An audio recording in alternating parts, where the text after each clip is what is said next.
30 વર્ષમાં એમણે કામ કરેલા હોય તો પછી આવી રીતના રાતના આચારસંહિતાનો ઉલ્લંઘન કરીને મિટિંગ કરવાની કોઈ જરૂર નથી અને સત્તાના જોર પર લોકોને દબડાવીને પોતે સત્તામાં હાંસલ કરવી એ જ એમનો ઉદ્દેશ્ય છે કે શું તે સંહિતા નામ માત્રની છે કે પછી બીજી કોઈ પાર્ટી માટે જ છે? ભારતીય જનતા પાર્ટી માટે આ આચારસંહિતા છે જ નથી એવું લાગે છે।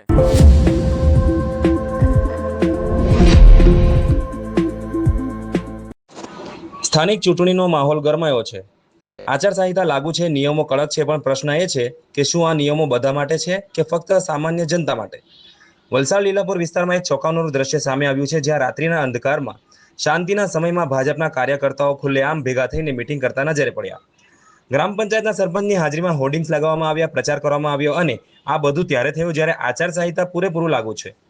હવે સવાલ ઉઠે છે કે આચારસંહિતા માત્ર કાગળ પર જ છે કે પછી કેટલાક માટે સ્પેશિયલ છૂટ છે?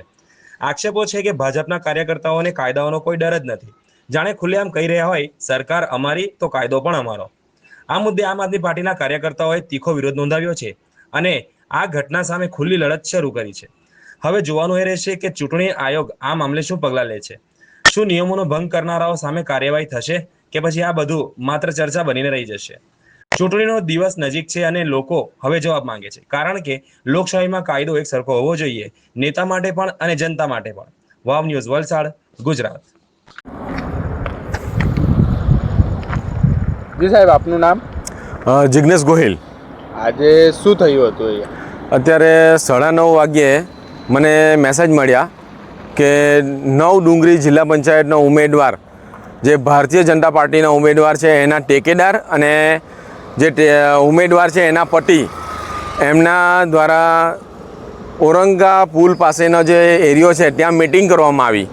એની સાથે લીલાપોર ગ્રામ પંચાયતનો જે સરપંચ છે એ પણ ત્યાં હતા અને એમના દ્વારા મિટિંગ કરવામાં આવી છે, એનો ફોટો પણ છે અને અત્યારે તમે પાછળ જોઈ પણ શકો છો કે એમનું હોર્ડિંગ પણ લાગ્યું છે। તો આચારસંહિતા નામ માત્રની છે કે પછી બીજી કોઈ પાર્ટી માટે જ છે? ભારતીય જનતા પાર્ટી માટે આ આચારસંહિતા છે જ નથી એવું લાગે છે અને શું પૈસા અને સત્તાના જોર પર લોકોને દબડાવીને પોતે સત્તામાં હાંસલ કરવી એ જ એમનો ઉદ્દેશ્ય છે કે શું તે ખબર નથી પડતી। અત્યારે સરપંચને કોઈ હક નથી કે અહીંયા જે ભારતીય જનતા પાર્ટીનો ઉમેદવાર છે એને લાવીને એમની પાસે અહીંયા મિટિંગ કરાવવી પડે અને જો 30 વર્ષમાં એમણે કામ કરેલા હોય તો પછી આવી રીતના રાતના આચારસંહિતાનો ઉલ્લંઘન કરીને મિટિંગ કરવાની કોઈ જરૂર નથી। તો તમે પણ તમારા મીડિયા મારફતે જણાવો લોકોને કે શું થઈ રહ્યું છે, આપણી લોકશાહીનો ભંગ થઈ રહ્યો છે, એનો તમે જરાક વધારે લોકોને જાગૃત કરો અને આ જે ઉદ્દેશ્ય છે એમનું કે આચારસંહિતા પછી પણ એ લોકો કંઈ પણ કરી શકે છે ને એને ચૂંટણી પંચ કે મામલતદાર કે કલેક્ટર કંઈ નથી કરી શકતા, એ બાબતે તમે લોકોને जागरूक करो।